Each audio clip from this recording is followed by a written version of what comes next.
트럼프는 공공연히 달러를 무시하는 그런 것들을 많이 얘기했었는데 이번에는 전혀 그렇지 않습니다. 달러의 기축통화 위치를 잃어버릴 위기를 해결하지 않으면 자기가 생각하는 4년은 없어요. 미국이 제조업 국가가 되려면 달러의 위치를 잃어버리게 돼요. 트럼프는 가상화폐를 통해서 해결하고 있는 거죠. 이 상황 속에서 사실 투자자들에게는 굉장히 큰 기회가 와요.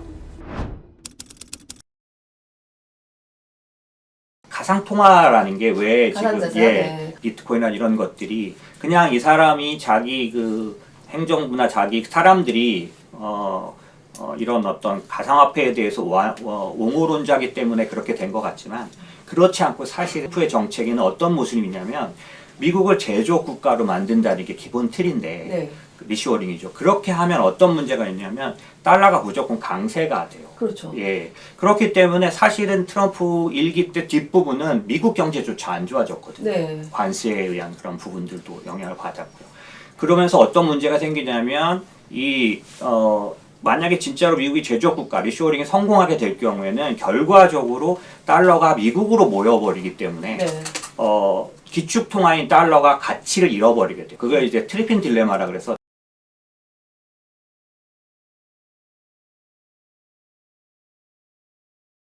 달러는 기축 통화는 어떤 걸 갖고 있어야 되냐면 해외로 많이 나가야 된다. 그러니까 당연히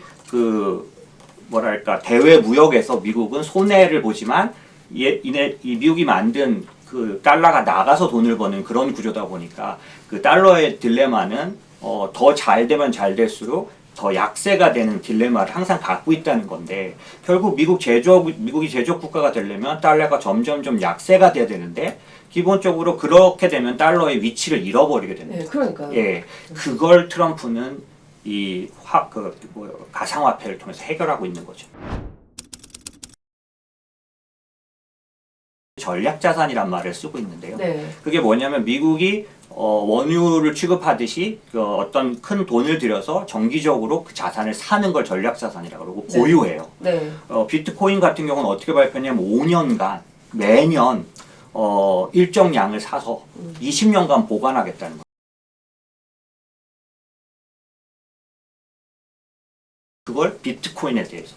그럼 이게 그냥 우리가 다 알고 있는 내용인데 이게 무슨 의미냐면 비트코인은 스테이블 코인 기반으로 되어 있는 이런 부분들과 함께 달러로 사게 돼 있어서 실제로 만약에 미국이 리쇼어링을 해가지고 제조업이 되면서 달러가 약세가 될 때 또는 리쇼어링을 추진하느라고 생기는 그런 재정 지출에 의한 그 미국 국채 문제 이런 부분들이 반드시 뒤따라오게 되는데 이 미국의 달러와 그 다음에 국채가 가상통화에 의해서 잠기게 돼요. 미국 내에 가둬져 있어가지고 돌아다니거나 그거에 의해서 가격을 하락시키지 않습니다. 그래서 처음에는 가상화폐를 통해서 기본적으로 전 세계가 이 비트코인이나 가상화폐를 사면서 달러를 사용하게 돼서 달러 사용에 대한 가치를 보존하고요.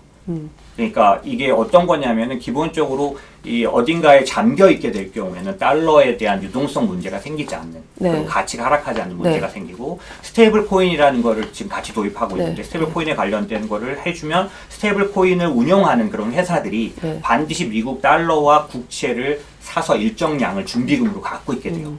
그러다 보니까 그것도 달러와 미국 국채가 잠기게 돼서 미국 자체의 그런 패권 통화의 위험을 가져올 수 있는 패권 통화의 위치를 잃어버리는 위험을 해지하는 거죠.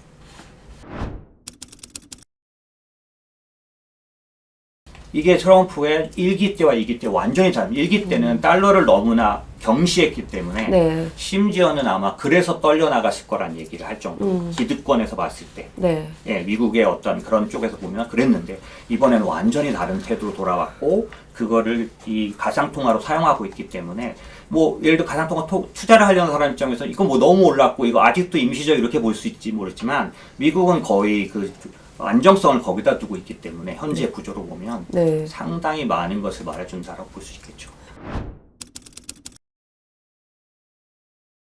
예를 들어서 트럼프가 제조업을 이제 미국이 제조업 국가가 되게 하려면 미국에서 네. 공장에서 생산하는 것들 그런 구조로 가게 되잖아요. 네네. 그게 트리플 딜레마인데 네. 이 달러는 내부에서 강하게 자기들끼리 존재를 하면 네. 외부로 돌아다녀서 일을 하지 않으면 아, 네네네. 기축 통화의 위치를 잃어버려요. 아, 네네네. 왜냐하면 다른 나라가 이제 달러를 쓸 필요가 없어져. 그렇죠. 네네. 달러로 무역을 안 해버려요. 그러면 지금 현재 한 80% 정도가 그런 어떤 보존 통화로 사용되고 있는데 이게 70%, 60%, 50%가 되면 영국의 파운드화가 기축 통화 위치를 놓고 미국 달러가 됐던 것처럼 네. 예전에 그 유럽의 그 통화가 그 기축 통화 위치를 잃어버렸던 게 다 뭐냐면 지네들끼리만 사용하게 돼서 그렇거든요. 네. 그런 상황이 미국에서 지금 트럼프 대통령이 주장하는 제조도 소비도 다 미국에서만 한다가 되면 나타날 수 있다. 결과적으로 그렇게 되게 돼 있는 거죠. 네. 예, 경기 순환 쪽이나 그 다음에 이런 경기 구조적으로 보면 그런 필연이 있는데 그걸 트럼프는 일기 때 해결 못했어요. 네. 결국 그래서 일기 끝에 가면은 오히려 달러가 강세가 되면서 이걸 막기 위해서 아주 이상한 정책들을 쓸 수밖에 없었거든요. 약세를 만들기 위해서. 어떤 거 썼었죠? 예를 그때? 들면 환율 조작국 같은 거에 대해서 강화됐던 네네네. 이유가 그런 겁니다. 네. 예, 반대로 그런 효과를 내려고 했지만 그건 경기를 무너뜨렸죠. 근데 이제 이번에 이 사람은 어떤 그런 솔루션을 갖고 나온 거예요. 그 부분에 대해서 완전한 해결은 아니지만 많은 해결을 할 거로 봅니다. 왜냐하면 이미 전 세계의 많은 돈들이 달러로 바꿔져서 가상통화를 하고 있어요. 그리고 미국이 대대적인 자금을 제가 지금 뭐 금액을 좀 써놨는데 굉장히 커요. 매 네. 5년간 사는 금액이. 네. 그래서 그런 정도 금액이 잠기게 되면 비트코인은 매 그 20만 개씩 매년 사는 거예요. 암호자산, 가상자산 진영에서는 오늘 비트코인 얘기를 하느냐, 예. 전략자산 얘기를 하느냐 굉장히 초미의 관심사였잖아요. 네, 그렇죠. 근데 오늘 또 그거를 네. 언급하지 않았고 네. 또 하나는 이제 지금 안 그래도 미국의 나라빚이 어마어마한데 그렇죠. 정말 비트코인 사는데 그 정도의 돈을 들일 것이냐 네네네. 이거에 대해서 되게 큰 물음표가 있는 상황이잖아요. 그렇죠. 네. 나라빚이 커지는 것이 가져오는 문제가 제가 아까 말씀드린 기축통화 위치를 잃어버리는 것과 연결돼요. 네. 그러면 기축통화 위치를 잃어버리는 것을 막아주는 지금처럼 나라빚이 올라가는 더라도 이 가상통화의 그 달러를 잠궈서 그 쉽게 말하면 기축통화의 위치를 지킬 수 있다면 그게 더 미국에게는 더 나은 선택이죠. 비트코인을 통해서 네. 그렇게 한다. 네, 그렇죠. 사실 이게 일반적으로 이제 조금 더 설명을 드려야 되는 이유가 네네. 미국의 부채가 많아져서 그게 이제 커다란 문제를 가져오기 때문에 트럼프는 부채를 줄일 수 있는 방법에 대해서 말을 하고는 있는데 예를 들면 도지 그 부서를 통해서 뭐 20% 이상 예산을 줄이겠다 뭐 이런 얘기를 하고 있는데 그런 거 하면 자기가 쓰는 감세 정책이나 이런 것들은 부채를 오히려 또 늘리는 정책이다 보니 지금 시장에서는 도대체 어떤 영향을 가져올 것인가에 대해서 기다리고 예측하고 있는 중인데 트럼프의 어떤 해결 방법은 어떤 거냐면 실제로 자기가 생각하는 그런 그러니까 리쇼어링 제조업 국가로 만드는 게 훨씬 더 중요한 국가적인 전략이라고 보는 거죠. 네. 그거를 위해서 쓰는 예산은 얼마든지 쓰겠다는 거고 대신 이렇게 하기인데 국가 부채는 더 늘어나지 않으려면 다른 데 쓰던 건 줄여야 하는 거죠. 네. 트럼프는 명확하게 그렇게 봐야 되는 거죠. 그러면 우리가 이 사람이 한 행동에 대해서 투자적인 입장에서 보면 간단해요. 예전에는 뭔가 어디를 어떤 정책을 쓰면 그 정책을 쓰는 쪽에 대해서 돈이 가는 거였다면 네. 이 사람은 줄이는 것도 강력하게 할 거예요. 왜? 그래야 자기가 생각하는 늘리는 거가 미국을 흔들어 놓는 문제가 안 된다라는 명분을 세울 수 있기 때문에. 네. 그래서 줄이는 것도 지금 뭐 그렇게 할 수 있겠어? 라고 그 일론 머스크가 하는 그런 그거에 뭐 공무원 대해서 감축한다거나. 하지만 사실은 아마 그 부분을 아주 강력하게 해서 이 확실하게 줄여서 빚을 줄이고 자기는 늘리고 이 부분을 명확하게 가져간다는 거죠. 이 상황 속에서 사실 투자자들에게는 굉장히 큰 기회가 와요. 그러니까 한마디로 그러니까 비트코인을 선택한 거군요. 그렇죠. 네, 달러를 지키기 위해서 네가 비싸지고 비싸지는 거는 그냥 내가 내버려 두겠다. 네, 그렇죠. 이걸 이용해서 어쨌든 우리는 달러를 지킨다. 그렇죠. 사실은 이 방법은 과거의 전통적인 그런 통화 정책 하에서는 한 번도 생각해 보지 못했는데 네. 왜냐하면 기본적으로 가상통화는 미국의 기축통화 위치인 달러의 위치를 더 흔드는 문제라고 지금까지 생각해 네. 왔어요. 근데 이걸 완전히 끌어안고 가면서 그 안에다가 아예 달러가 잠기게 하는. 그래서 미국의 국채나 미국의 달러 위치가 흔들리지 않게 만드는 약간의 몇 년간의 적어도 시간을 버는 그런 정책을 쓰는 거라고 저는 생각하죠. 예. 근데 오늘은 어쨌든 비트코인을 언급하지 않았거든요. 예, 예. 이것도 말하자면 하긴 할 건데 너무 첫날부터 충격을 크게 주지 않겠다. 그런 일환인 걸까요? 그렇죠. 아까도 말씀드린 것처럼 사실 이거 첫 번부터 말해야 될 이유가 있을까요? 이건 사실은 순서에서 제일 밀리죠. 왜냐하면은 이미 가격은 10만 불 넘어서 움직이고 있고, 그 다음에 백악관으로서는 처음으로 암호화폐 자문위원회를 만들었고, 지금 사실 트럼프 정부의 사람을 둘로 나눠 보면 사실 그 중에 만 다수가 암호화폐 관련된 옹호, 그 다음에 그쪽에 관련된 사람들이 많은데, 이런 부분들이 너무 뚜렷하기 때문에 지금부터 어떤 선언을 하고 나아갈 이유가 전혀 없는.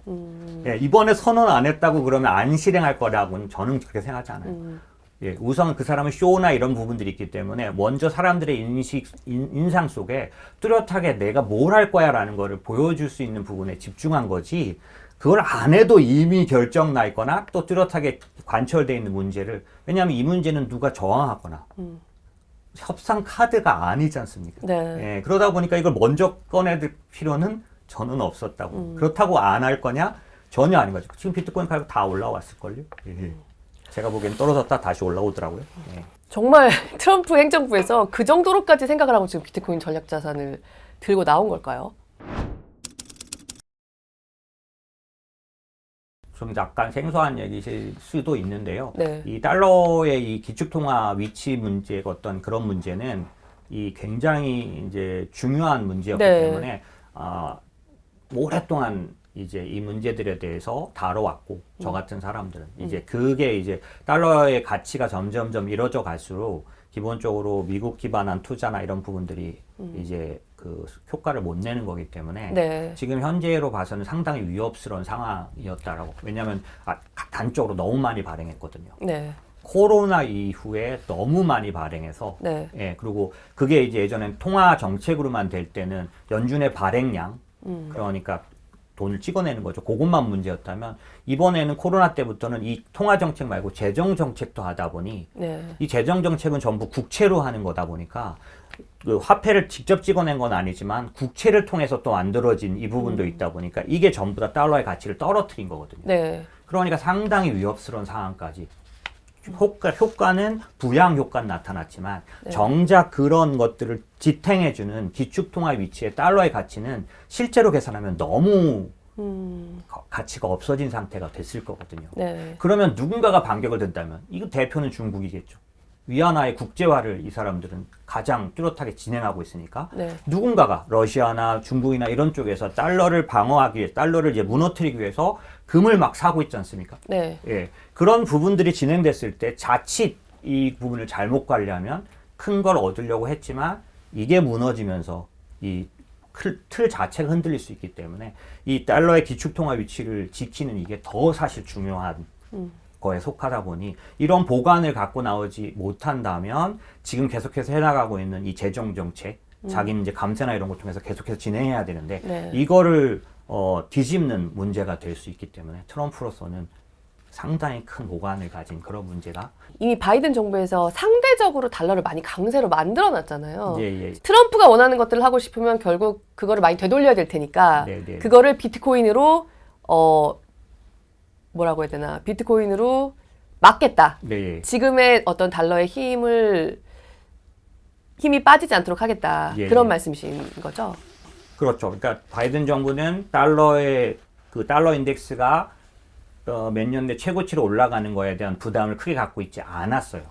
왜냐하면 우선은 그런 어떤 재정 정책에 대한 부분이 더 뚜렷했고, 사람들로 하여금 뭔가 더 잘 살게 하는 부분이 더 뚜렷했으니까 그런 부분이 강했지만, 이제 그걸 이어받아서 하는 트럼프 입장에서는 자기가 생각하는 그런 정책을 썼을 때 여기서 이미 만들어 놓은 이미 취약해진 달러를 자기가 자기 정책을 쓰다가 무너져 내린 게 될 수 있지 않겠습니까? 이쯤 되면 관리해야 될 선이 됐던 거죠. 사실 기억하실지 모르겠는데 그 작년도 정확하게 제가 기억 작년 재작년 정도 되겠네요. 미국의 지방은행 그 위기가 왔었잖아요. 아, 네네. 재작년에. 그게 달러 가치가 그렇죠. 미국 국채의 가치가 흔들렸다는 뜻이거든요. 네네. 왜냐하면 그 지방은행이 왜 그렇게 문제가 돼서 파산이 됐냐면 국채 가격이 떨어져서예요. 네.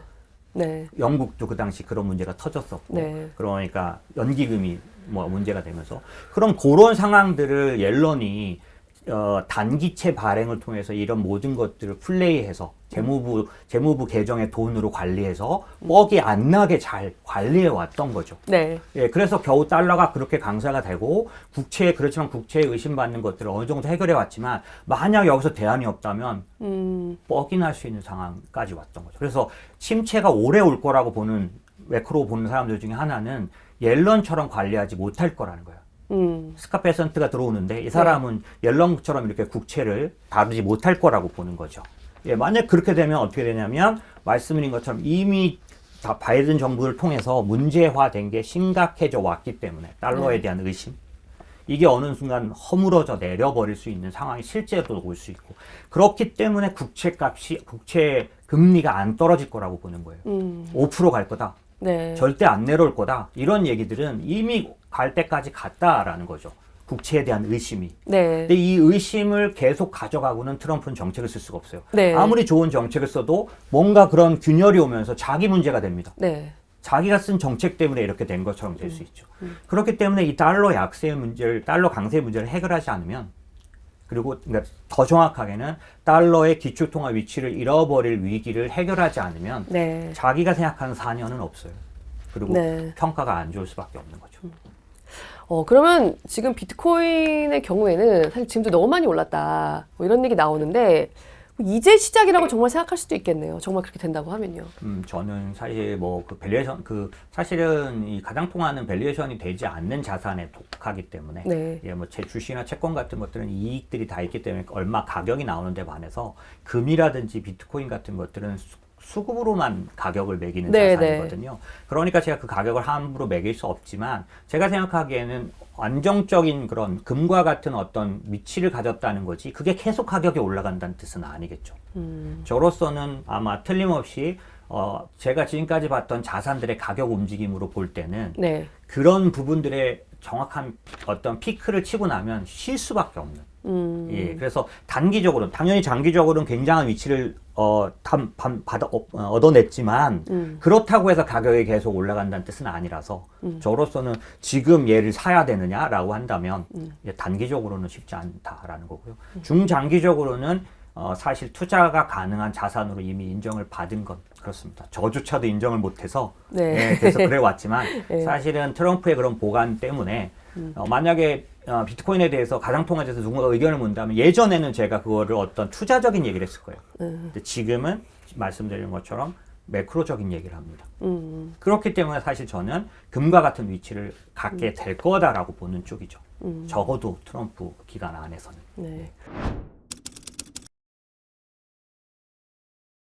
비트코인 같은 경우도 오늘은 얘기가 나오지 않았지만 분명히 전략자산화 할 거다라고 생각을 하고 계신 거고요. 다만 지금 그냥 개인 투자자 입장에서는 그러면 이제 비트코인이 한도 끝도 없이 오를 거냐 여기에 대해서는 뭐 딱 그게 이것과 똑같은 얘기는 아니다라고 보시는 거죠. 그렇죠. 네. 기관 투자자들이 하는 투자 방법을 좀 고려해 보시길 저는 추천드려요. 그러니까 코인을 직접 사는 방법만 있는 게 아니라 네. 이 ETF가 그래서 연기금들은 지금 현재 비트코인과 관련된 그 ETF를 굉장히 비중을 늘리고 있는 중이에요. 네. 이게 몇 년 전 아니고요. 지금 한 두세 달 사이에 일어나는 일이니까 네. 만약에 지금이라도 참여하고 싶으시면 저는 코인을 사는 것도 방법이겠지만 저로서는 요 비트코인 관련된 ETF에 투자를 하시는 것도 근데 대표님 아시죠? 네. 우리 금융당국이 비트코인 ETF 투자 못하게 하잖아요. 그렇죠. 그러니까 그런 부분들이 이제 미국 관련된 어떤 그 다른 방법들을 찾아야 되는 거죠. 그러니까 직접 하는 것들은 사실 시간을 조금 둘 필요가 좀 있다. 간접 투자를 알아볼 필요가 있다는 거고요. 요즘은 사실 이 투자 업계에서는 자산 배분 안에 가상통화, 비트코인 같은 것들을 넣는 것조차도 많이 연구되고 있어요. 네. 그랬을 때 이제 자산 배분 효과가 오히려 좋아지는 네. 주식과의 상관관계가 낮기 때문에라고 볼 수 있는 거죠.